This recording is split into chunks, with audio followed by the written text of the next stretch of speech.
What's up, y'all? This is your boy Eddie Jax, and we're back with the Drop That podcast.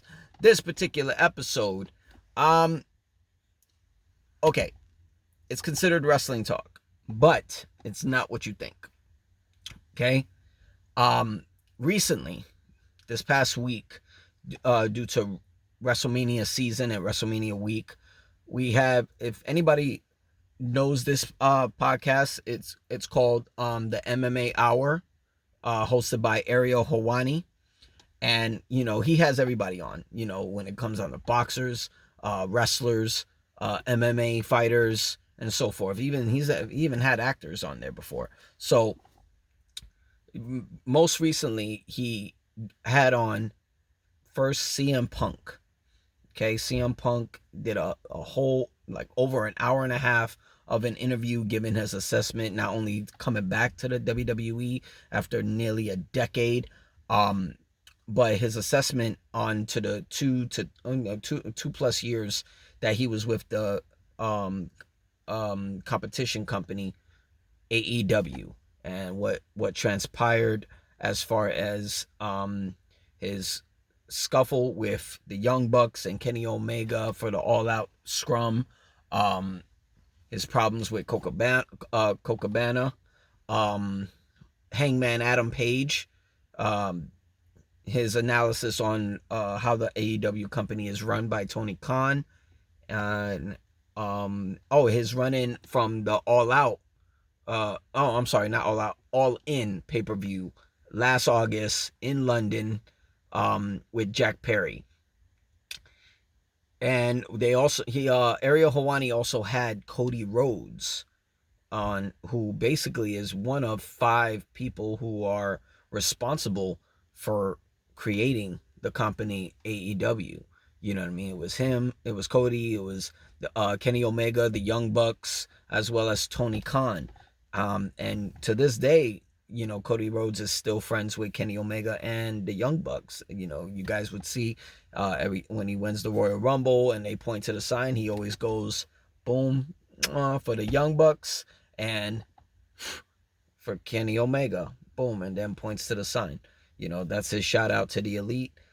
And I've said this before, and it's crazy how everything has transpired. CM Punk has an interview, right, with Ariel Helwani on the MMA Hour, and then you see certain people like Tony Khan talking about this is where the best wrestle. I look like they force Edge to get on the mic, jump in the crowd, not even in competition, and literally talk about, oh, it's cool to like everybody in the pro wrestling, all companies, this and that. They gave their fair assessment of Tony Khan. He is a great guy as a person, great personality, really cool guy, cares about everybody. But as a boss of AEW, he sucks. This is what Punk said. Cody disagrees.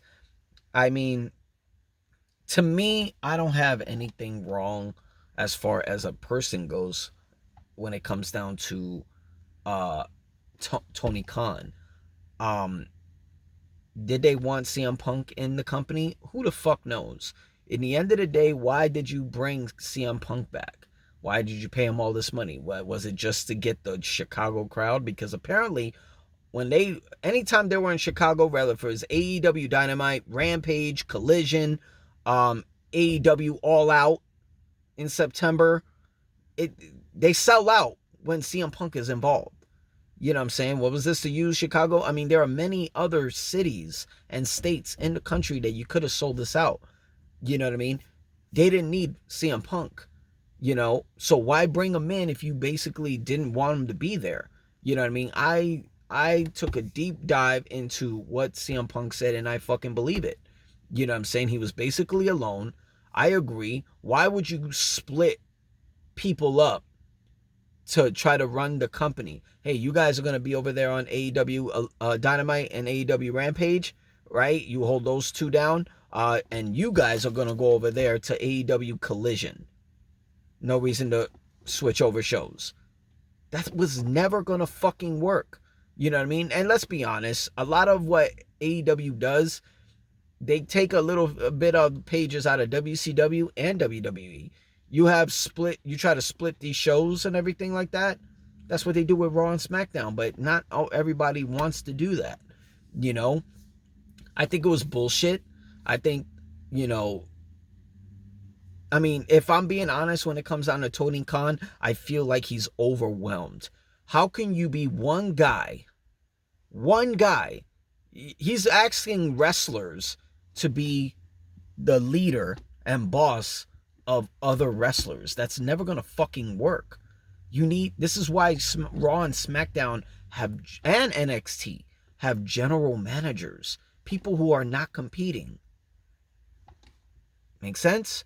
You got Adam Pearce on Raw, general managing. Nick Aldis, general managing on SmackDown. And NXT, you got Ava and the Heartbreak Kid, Shawn Michaels, holding down NXT. Shawn's not competing. Ava's not competing. Nick's not competing. Adam's not competing. So there should be no issues. But why would you do that with these shows over there in AEW? It makes no sense. If I'm honest, I think Tony Khan is overwhelmed. Look what you're running. AEW. Ring of Honor. The Jaguars in Jacksonville? Come on, bro. You can do fucking better. There's nothing wrong with being a owner and a founder. You can make CEOs. You know what I'm saying? Salute to people over there in TNA. You had Scott D'Amore doing his thing, holding it down. And he's respected over there at TNA. Everyone, past, present, and future, superstars over there at TNA. The superstars, the knockouts, they respect him. You know what I'm saying? And it's kind of weird to me how AEW is really only getting attention most of the time because of former WWE superstars. Name them. Jon Moxley.